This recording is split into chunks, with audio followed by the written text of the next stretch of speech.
Derecho en la Universidad de Chile.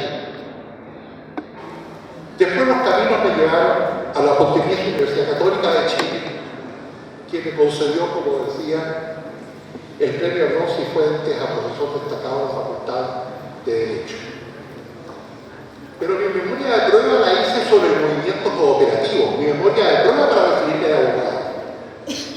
Estudiando a fondo lo que en los años 60 era el movimiento cooperativo a nivel mundial. En esa época destacaban experiencias detrás de la cortina de hierro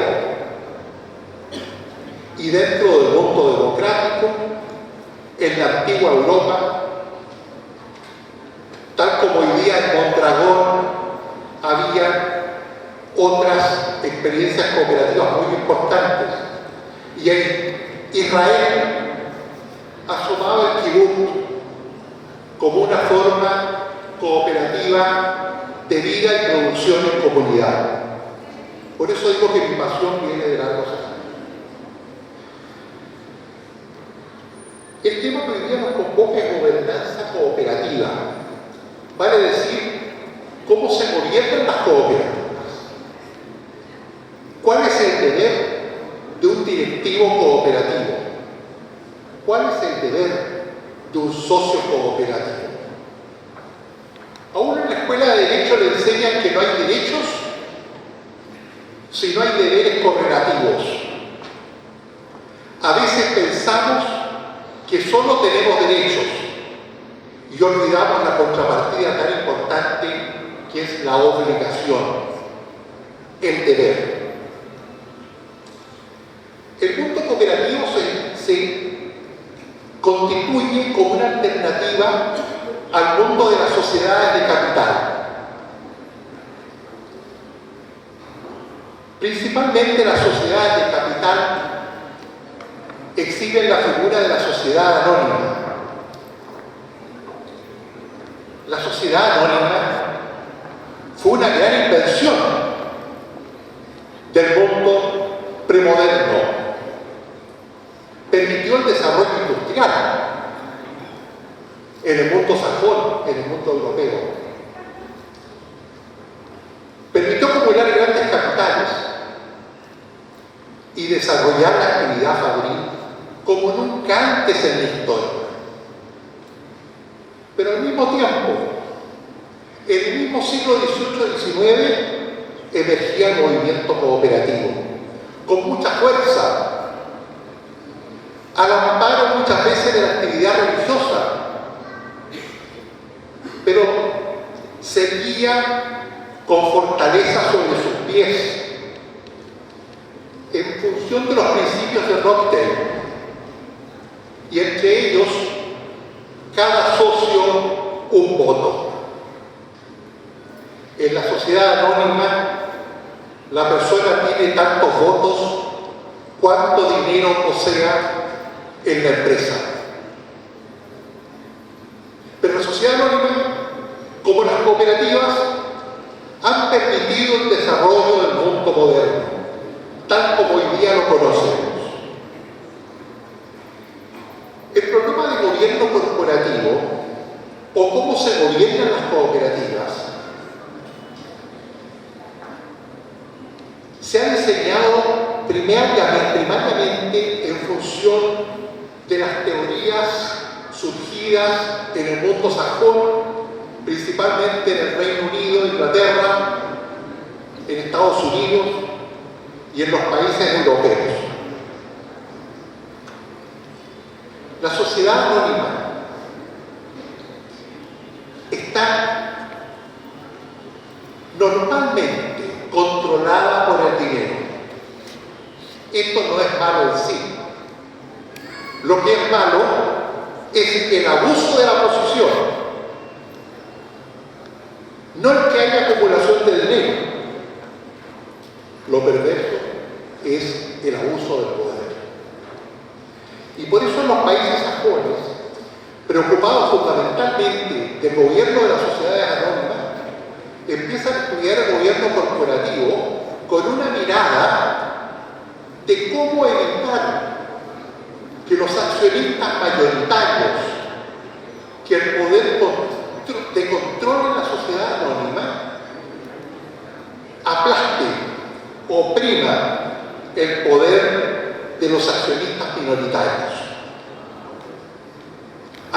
respeto por las minorías.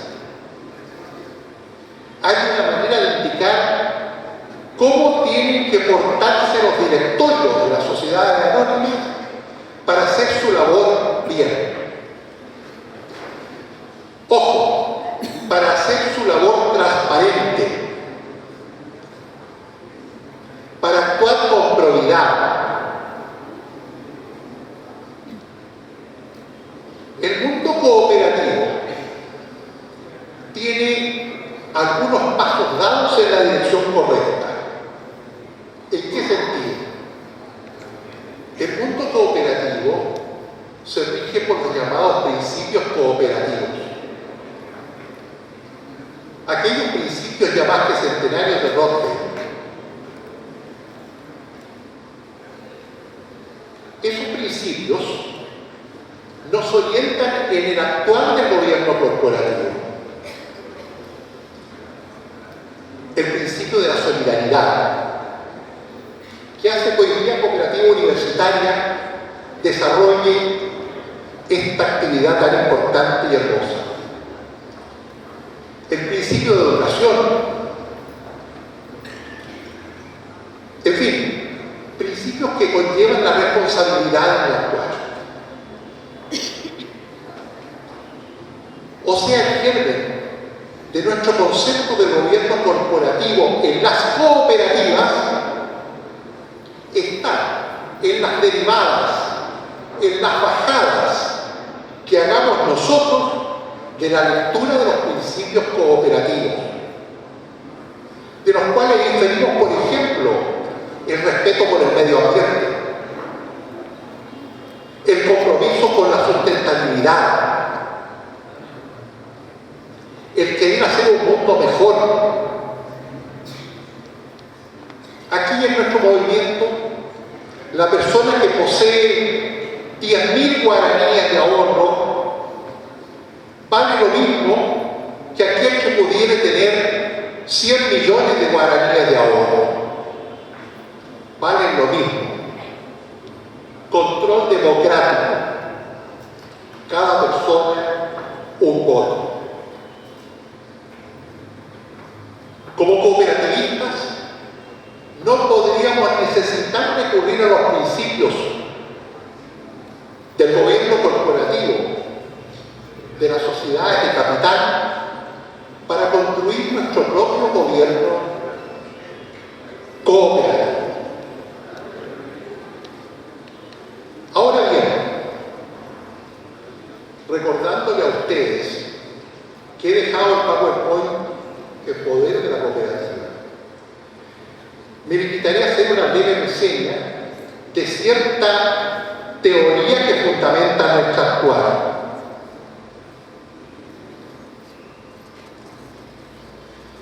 En el derecho paraguayo, como en el derecho chileno, el derecho paraguayo emana de una constitución y de un código civil más que centenario, remozado hace pocos años.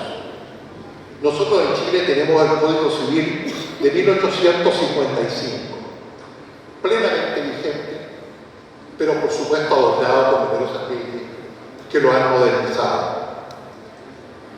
Los códigos civiles tratan de las sociedades y entre las personas jurídicas mencionan a las cooperativas.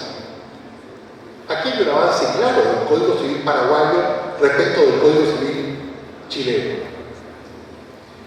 Y el Código Civil paraguayo dice que las sociedades son gobernadas por sus administradores y en las cooperativas por sus consejos, por sus directorios. También la legislación paraguaya, al igual que la chilena, reconoce la figura del mandato. Esto es, el encargar a otro una gestión de negocio. Quienes formamos parte de un consejo o directorio somos mandatarios. Y de aquí, de acuerdo con la ley, nace una responsabilidad muy importante el consejo o el directorio debe rendir cuenta. Lo que los países sajones llaman la accountability, la rendición de cuentas consustancial a un consejo.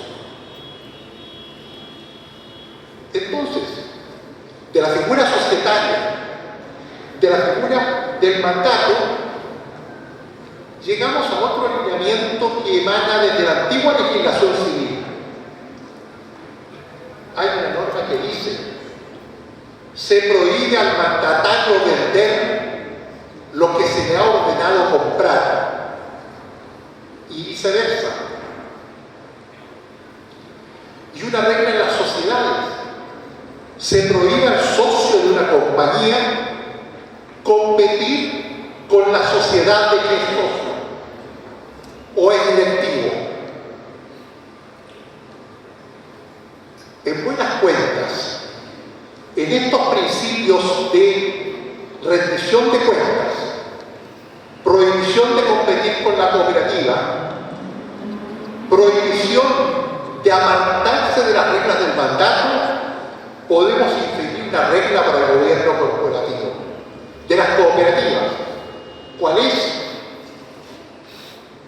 Tenemos que tener cuidado con el conflicto de interés. La palabra de interés está presente en nuestro vocabulario. Pues cuando somos directivos de cooperativas, nos debemos a nuestra cooperativa. Mal haríamos si privilegiamos a un socio por sobre nosotros, por un interés personal o ajeno. Ese es un conflicto de interés. En buenas cuentas, queridas amigas y amigos, recurriendo a los principios que emanan desde los antiguos códigos y cánones paraguayos y chilenos, podemos inferir nosotros normas de buen gobierno corporativo. ¿Cómo acceder a un buen gobierno corporativo y por qué? Entrar a una cooperativa no es lo mismo que comprar las acciones de un banco.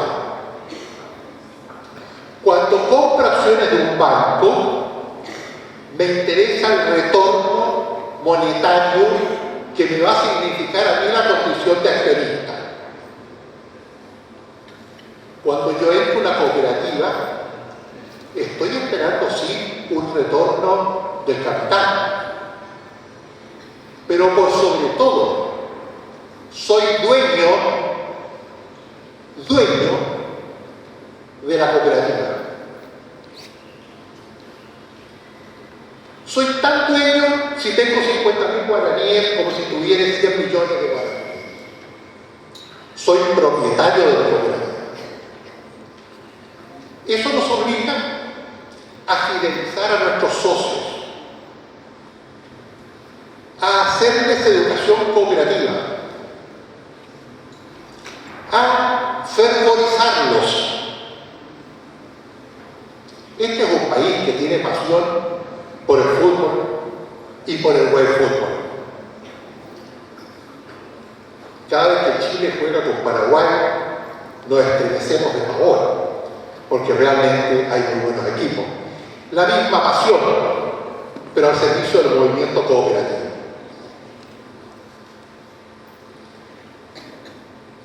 Pero el socio tiene que elegirnos como gobernantes de la cooperativa. Y tiene que elegirnos en tanto personas idóneas. El socio tiene que estar informado sobre los candidatos, sobre sus talentos, sobre sus conocimientos, sobre el aporte que le ha hecho a la cooperativa. Y cómo una vez elegidos nos debemos a los socios. En primer lugar, tal como en la vieja democracia ateniense, a través del equilibrio de poderes. ¿Y cómo se da en la gobernanza cooperativa el equilibrio de poderes. En primer lugar, porque está sobre los consejos o directorios la asamblea, la junta de socios. Allí reside la soberanía plena de la cooperativa. Y el consejo debe rendirle cuenta a esa asamblea. Sin embargo, el consejo o el directorio no están solos. Hay una gerencia, hay un comité directivo, hay una junta de vigilancia, hay diversos comités. Todos ellos forman el gobierno cooperativo. Si el consejo se aparta un tanto de la regla o la gerencia, aquí está la junta de vigilancia. Si hacemos mal las cosas, tendremos que poner la cara a la asamblea de depositantes. La democracia, tal como se conoce hace más de 2000 años, plenamente vigente en el movimiento cooperativo, pero cimentada en normas legales, pero por sobre todo los principios cooperativos. Si hay conflictos, si hay demandas en contra de la cooperativa, en contra de miembros del consejo o del consejo, hay sistemas de resolución de conflictos. Los consejeros, tengo esa calidad hace 3 años en Coopeuch de Chile, no nos podemos llevar, como se dice en Chile, la cooperativa para la casa. Nos debemos a la cooperativa.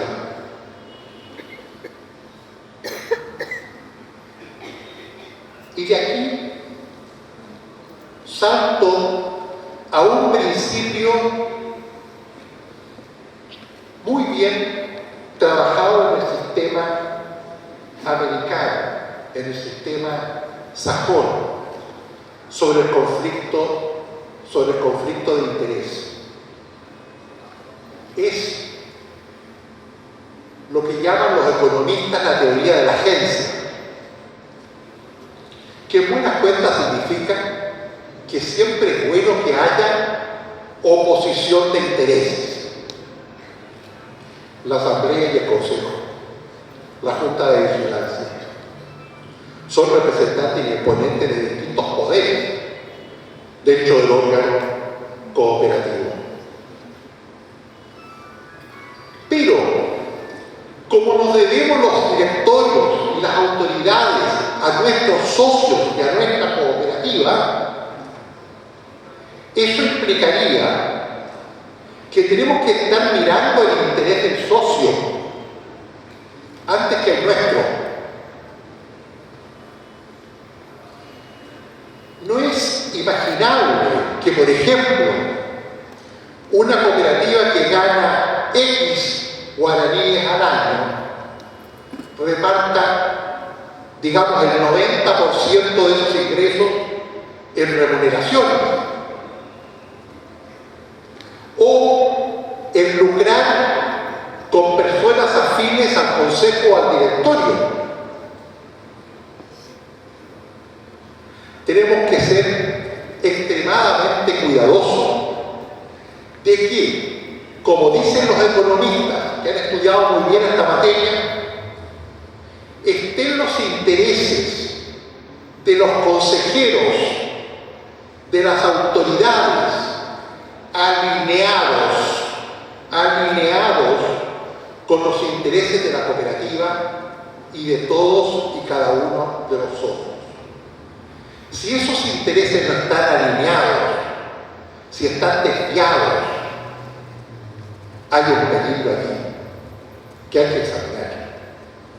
El buen gobierno corporativo pretende que alineemos los intereses del consejo con los intereses de las autoridades y de la cooperativa toda.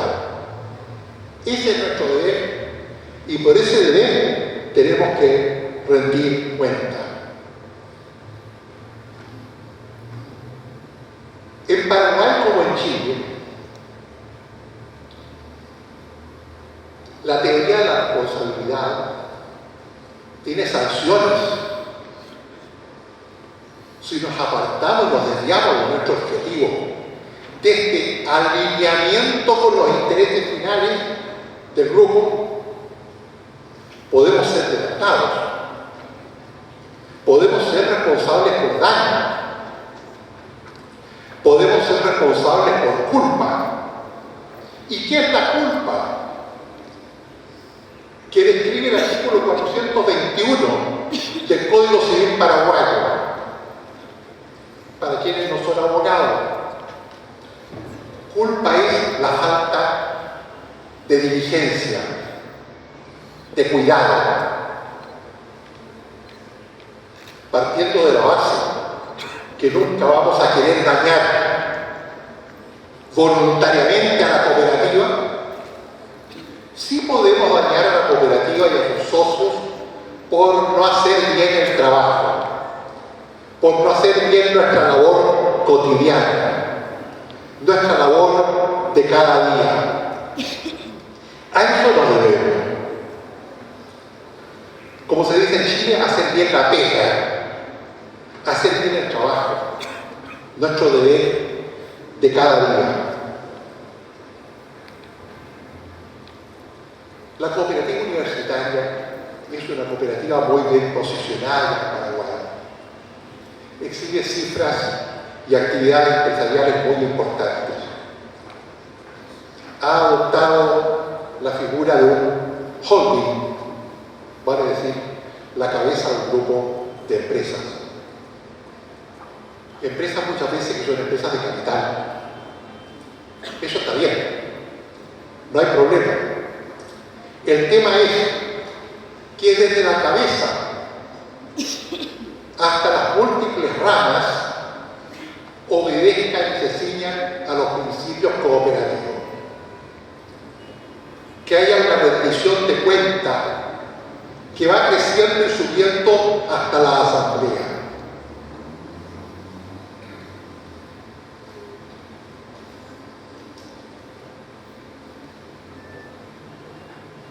Yo me permití leerme, disculpen, ¿cuántos momentos tengo que quedar?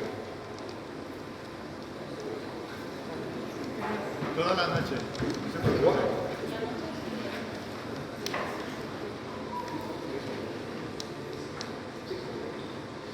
Perfecto.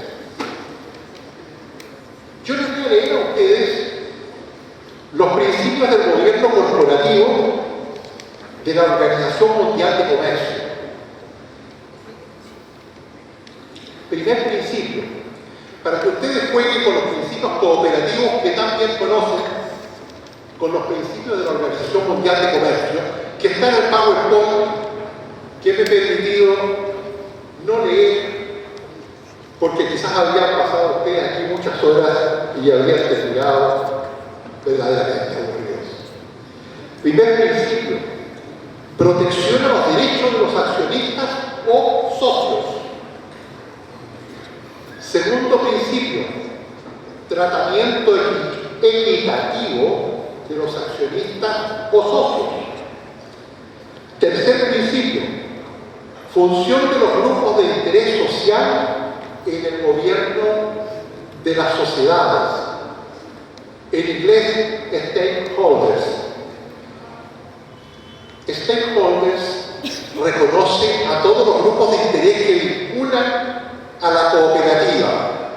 Por ejemplo, la cooperativa de artesanos que hacía tan bellas cosas y que tuve oportunidad de observar, tiene que comprar elementos, materias primas, sus proveedores. Una cooperativa de ahorro y crédito probablemente tenga que financiarse del público, de los proveedores bancarios. Estos son los stakeholders, los grupos de interés vinculados con nosotros. Tenemos que tener buenas relaciones con ellos. No se trata de aplastar a un proveedor.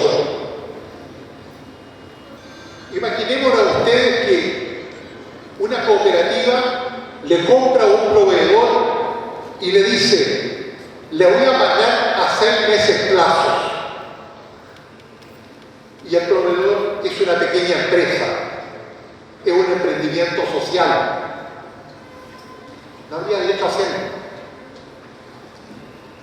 Entonces, hay que reconocer los derechos de los grupos que nos están vinculados. Cuarto principio, comunicación y transparencia informativa. Ustedes tienen radios cooperativas, televisión cooperativa. Es de felicitarlos. Quinto principio, responsabilidad del directorio o consejo. Y dice el principio de la Organización Mundial de Comercio: los miembros del directorio o consejo deben realizar su gestión con una completa información, de buena fe, con la diligencia y cuidado debido, mirando siempre el interés social. Si esto es válido para una sociedad anónima de capitales, con cuánta mayor razón para una cooperativa que tiene en sus genes, en su ADN, el principio de la responsabilidad. La verdad es que analizando el estatuto de la cooperativa universitaria, el estatuto de Copebuch, hay bastantes similitudes.